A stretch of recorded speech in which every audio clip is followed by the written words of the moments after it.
ninyo. Okay, ang buhay natin dapat, huwag natin isipin yung pera-pera kung magkano pera mo. Ang kailangan natin maalala, gano'ng karaming tao matutulungan natin. At kung paano gumaang ang buhay ng mga taong makakasama natin.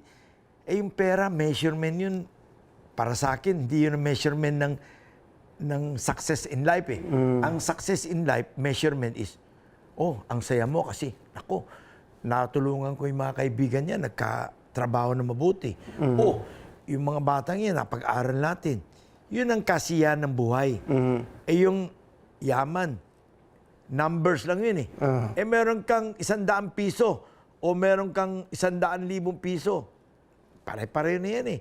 How many times can we eat in a day? 2 times? Pwede ka ba kumain araw-araw ng baboy, adobo? Eh maimpacho ka. Pwede ka ba kumain ng steak araw-araw? Impacho rin. Nowadays, laging iniisip ko is, we eat to live. Parang kumain ka para mabuhay ka.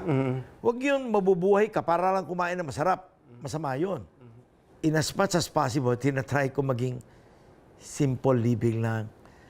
Eh kung may pagkakataon nga ako, pinakamasaya ko sa buhay, yung nagpapahinga ko, o makita ko yung mga anak ko, o makita ko yung mga apo ko, yun ang pinakamasaya ko sa buhay.